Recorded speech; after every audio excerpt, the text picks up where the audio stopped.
Hi everybody, Dr. Stu here answering your questions. And today we're going to do another Q&A session. We have gotten so many questions on the website that I want to make sure I get to some of them. So we'll answer 3 or 4 of them today. First question comes from Brett in Belvedere. I guess Belvedere, Washington? He didn't say, but... Dear Dr. Stu, you covered packages and mail very well. Many packages have plastic tape. Will the plastic tape harbor the virus after 24-hour quarantine, or should a dilute bleach solution be wiped on the plastic tape? Same question for mail that comes in plastic envelopes or paper envelopes that have plastic interior padding. Great question, Brett.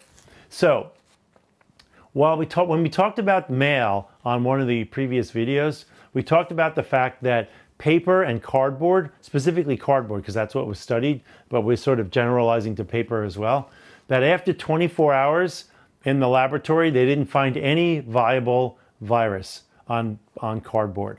So that was the reason why we said quarantine your mail for 24 hours. That was not the same for plastic. Plastic lasts for 3 or more days. So with plastic, you have to be careful. And with plastic on the tape on the box, I would definitely wipe it down with any type of cleaning solution like dilute household bleach.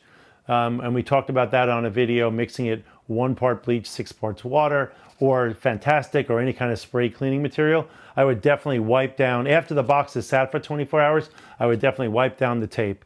Plastic on the envelope, I would wipe that down with cleaning solution as well.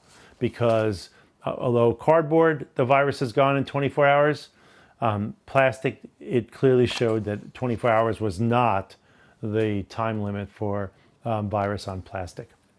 Great question, Brett. Thanks. Let's go to the next question. Next question, if I can get the papers. There we go. This question comes from Sandy in Santa Barbara, California. What was bird flu, infecting birds or people? Bird flu. We haven't talked about bird flu in a long time. Whatever happened to it, and is it related to what's happening now? Thank you for your channel. It means a lot to have an honest voice. Well, thanks, Sandy. But bird flu, we talked about the H5N1 bird flu back about 10 years ago. That was the pandemic that we were really worried about. Remember, seasonal influenza is an influenza virus, and it circulates around the world every winter.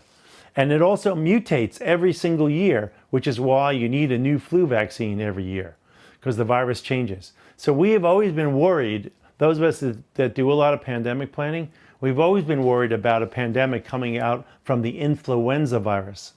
The coronavirus is a completely different virus.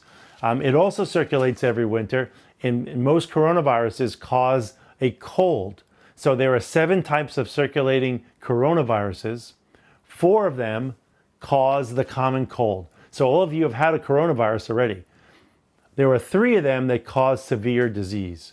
SARS, severe acute respiratory syndrome, which came out in 2002, 2003. MERS, which is Middle East respiratory syndrome, which came out in 2012. And now SARS-CoV-2 virus, which causes COVID-19 disease, which came out, in December of this year. So bird flu is not gone. I hate to talk about a different virus when we're talking about this one. The seasonal influenza still circulates every year, and there is a chance that the influenza virus will actually come and start affecting humans in a worse way than it already does. And remember that there are thousands of deaths from influenza every year. But it's a different kind of virus. I hope that answers your question. Let's go to the next question. Okay. Bob from somewhere in the USA writes, Dear Dr. Stu, is there any correlation between the concentration of virus that one is exposed to and the severity or outcome of the illness?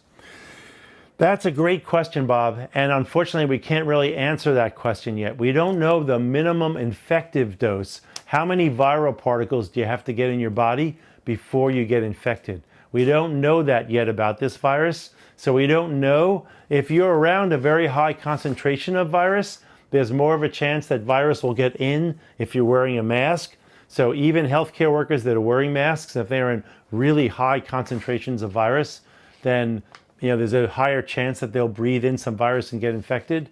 But unfortunately, we can't really answer your question yet. I think that's what we'll do for today. Thanks so much for asking questions. If you have a question, please go to our website at drstu.org,